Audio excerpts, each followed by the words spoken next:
अस्सलाम वालेकुम स्टूडेंट्स। उम्मीद है कि आपने प्रीवियस लेक्चर को अच्छे से प्रिपेयर किया होगा। हम पढ़ रहे थे नेटवर्क टोपोलॉजीज़ के बारे में और मैं इसके कंप्लीट इसके एस्पेक्ट्स हैं वो दोबारा थोड़े से दोहरा देता हूँ कि नेटवर्क टोपोलॉजीज़ क्या थी। Relationship of computer network according to their geographical representation. ठीक है कि जियोग्राफिकली या अकॉर्डिंग टू देयर प्लेस, ठीक, हम उनको किस तरीके से सेट करें। ठीक है, ये हमें कुछ समझाया गया है इस क्वेश्चन के अंदर, क्योंकि वही बात जिस तरह हमने 9th क्लास के फर्स्ट चैप्टर में पढ़ा था कि हमें प्रॉब्लम को सॉल्व करने में भी हमें स्टेप बताए गए हैं कि आप इन स्टेप को फुलफ़िल करेंगे तो आपकी जो मिस्टेक्स जो हैं वो बहुत ही कम है या ना होने के बराबर होंगी। ठीक है, तो इसमें हमें जो सबसे पहले बताया गया था वो था बस टोपोलॉजी के बारे में। बस टोपोलॉजी आप देख रहे हैं कि डिफरेंट कंप्यूटर को एक मेन या सिंगल वायर के ज़रिए आपस में कनेक्ट किया गया है। इस सिंगल वायर को इसकी बैकबोन भी कहते हैं इस नेटवर्क की, या फिर सिंपली जो है वो बस भी कहा जाता है या मेन वायर भी कहा जाता है। इसके अपने फ़ायदे थे कुछ कि इसमें कंप्यूटर को इंस्टॉल करना बहुत आसान है, अगर कोई प्रॉब्लम हो जाए तो उसको सॉर्ट आउट करना बहुत आसान है, और इसमें जो झंझट है तारों का वो भी कम है क्योंकि एक सिंपल नेटवर्क है। इसमें जो तारों का जो खर्च है वो भी कम है। लेकिन अगर एक सिंगल वायर के ऊपर हमने बर्डन ज़्यादा डाल दिया तो उसकी वर्किंग डिस्टर्ब होगी, या फिर अगर एक सिंगल वायर कहीं से ख़राब हो जाती है तो जहाँ से वो ख़राब है उसके आगे का तमाम नेटवर्क जो है वो डिस्टर्ब हो जाएगा। इसके बाद हमने पढ़ा था स्टार टोपोलॉजी के बारे में। स्टार टोपोलॉजी जो है वो आप देखेंगे डिज़ाइन के अंदर वो काफ़ी हद तक सेम लगती है बस टोपोलॉजी की तरह, क्योंकि इसमें जहाँ पर सिंगल वायर थी, यहाँ पर डाटा को कनेक्ट करने के लिए यहाँ पर एक मेन हब या एक डिवाइस बनाई गई। लेकिन अगर आप इसकी इमेज देखें तो आपको नज़र आएगा कि डिवाइसेस जो है वो तमाम की तमाम इंडिविजुअली उस हब तक, उस सेंट्रल डिवाइस तक जाती हैं, जिसकी वजह से तारों का जो झंझट है वो हमें ज़्यादा नज़र आ रहा है और इसकी कॉस्ट ऑटोमेटिकली इस चीज़ से इंक्रीज़ हो जाएगी। इसकी प्रॉब्लम भी वही है कि अगर हमारी जो मेन हब है अगर वो डिस्टर्ब कर जाती है तो हमारा होल नेटवर्क डिस्टर्ब होगा, और अगर एक कंप्यूटर इंडिविजुअली ख़राब होता है तो वो दूसरे नेटवर्क के पार्ट्स को डिस्टर्ब नहीं करेगा। लेकिन हम इसको बस टोपोलॉजी का यूज़ क्यों करते हैं, वही चीज़ कि जहां हम ये देखना चाहते हैं कि तमाम नेटवर्क मेंबर्स हमारे कंट्रोल में हों, हमारी अंडर ऑब्जर्वेशन हों, तब हम इस तरह की नेटवर्क टोपोलॉजीज़ को यूज़ करेंगे। या फिर ये भी हो सकता है कि अगर जो है आपके जो मेंबर हैं वो इस काबिल नहीं है, उनको बार बार हेल्प की ज़रूरत पड़ती है, तो आप फिर भी ये तरीक़ाकार अपना सकते हैं।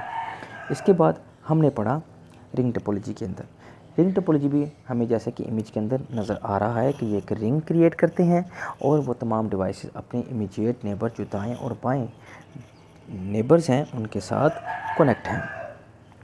और इसके भी कुछ फ़ायदे और कुछ नुकसान है। इसके अंदर भी जो केबलिंग की कॉस्ट है वो बहुत कम है, क्योंकि आपको सिर्फ नेक्स्ट कंप्यूटर तक की केबल की रिक्वायरमेंट होती है, और जो आपका बाएं का अगर जो दूसरा कंप्यूटर है वो अपनी केबल से आपको कनेक्ट करेगा। इसी तरीके से हर एक कंप्यूटर जो है वो अगले कंप्यूटर तक का ही रास्ता बनाएगा।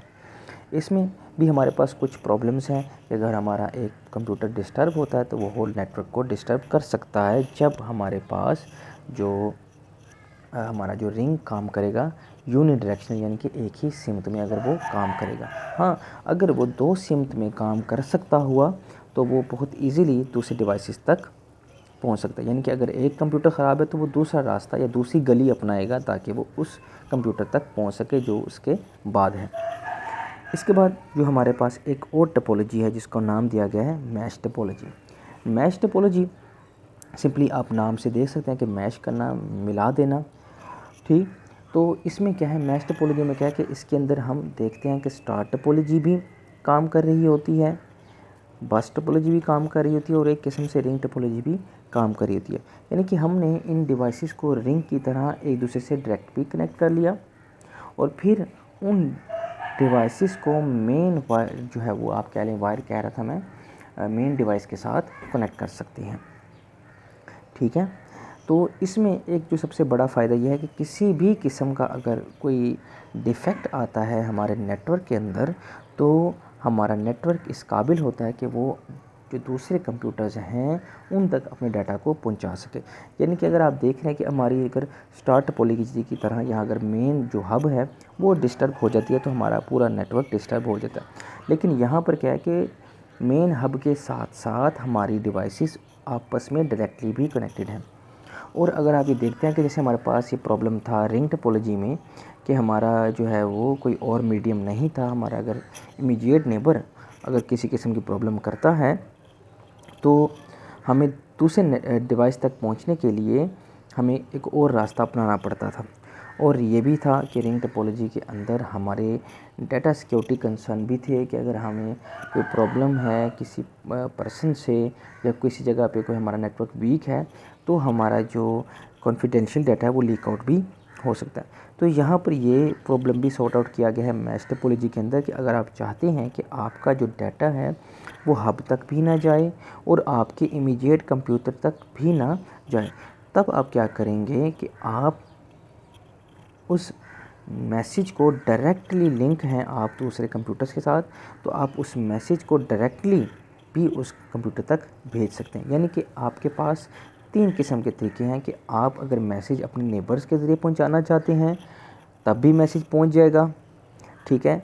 अगर आप हब के ज़रिए पहुंचाना चाहते हैं तब आप हब के ज़रिए भी मैसेज को पहुंचा सकते हैं। और अगर आप डायरेक्टली मैसेज पहुंचाना चाहते हैं तो डायरेक्टली भी पहुंचा सकते हैं। यानी कि आपके पास 3 मीडियम्स हैं डाटा को पहुंचाने के लिए। अगर आप डायरेक्टली नहीं काम कर सकते तो आपको लगता है जो भी आपके इमीडिएट जो नेबर हैं वो सही नहीं है, वो प्रॉब्लम कर सकते हैं, तो आप हब के ज़रिए से भी काम चला सकते हैं।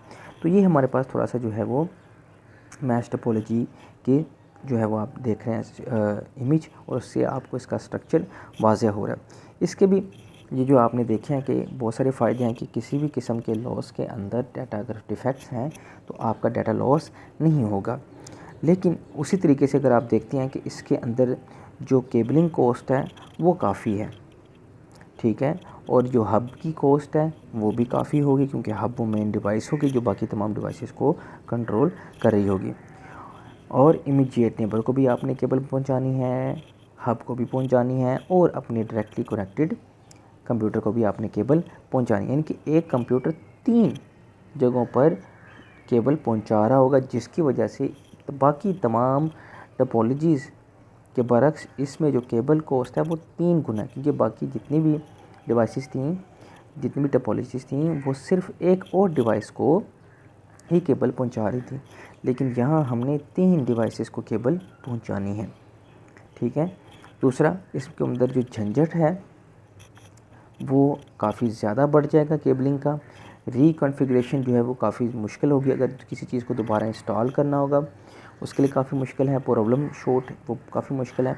और अगर कोई नई डिवाइस अटैच करनी होगी तो उसके लिए बहुत ही प्रॉब्लम है, ठीक है। जैसे अगर कंप्यूटर ए है वो लिंक है कंप्यूटर बी के साथ और साथ ही उस तरफ दूसरी तरफ कंप्यूटर सी के साथ, ठीक है, और वो साथ ही साथ हब के साथ कनेक्ट है।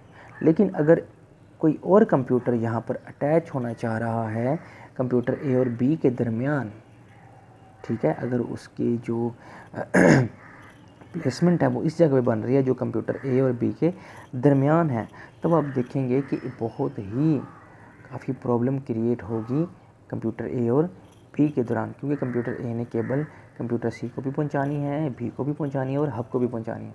इसी तरीके से जो कंप्यूटर बी में हम डी अटैच कर रहे हैं कंप्यूटर ए और बी के दरमियान, तो उस कंप्यूटर की केबल कंप्यूटर ए में भी आनी पड़ेगी, कंप्यूटर बी में भी। और अगर हम कंप्यूटर ए की डायरेक्ट वायर कंप्यूटर बी में लेते हैं तो उसका कनेक्शन ख़राब होगा कंप्यूटर बी के साथ। तो हमें कुछ इस तरीके से काम चलाना पड़ेगा कि हमारे बाकी भी नेटवर्क डिस्टर्ब ना हो और ये हमारा नेटवर्क अपने आप काम करता रहे और बाकी जो कंप्यूटर हैं वो इफ़ेक्ट्स ना हो। तो कुछ यही इसके जो है वो आप कह लें कि डिसएडवांटेजेस हैं according to other network topologies, उनसे इसके डिसएडवांटेज थोड़ा से हट के हैं, क्योंकि इसके जो बेनिफिट्स हैं वो भी उन टोपोलॉजीज़ से हट के हैं, क्योंकि हर टोपोलॉजी में हमारे पास ये डर था कि हमारा डाटा जो है वो हैक ना हो, लीक ना हो। फिर हमारे पास जो है वो ये प्रॉब्लम थी कि हम अगर कोई कंप्यूटर इफ़ेक्ट करता है तो हमारा पूरा नेटवर्क डिस्टर्ब होगा। लेकिन यहाँ ये प्रॉब्लम चेंज है, यहाँ पर कोई भी ऐसा रास्ता नहीं है कि आपका पूरा नेटवर्क डिस्टर्ब हो। लेकिन उसके बरक्स यहाँ पर कॉन्फ़िगरेशन बहुत मुश्किल है, कॉस्ट काफ़ी हाई हो जाती है। लेकिन वही बात कि ये टोपोलॉजीज़ हम वहीं इस्तेमाल करेंगे जहाँ हमें इनकी ज़रूरत होगी।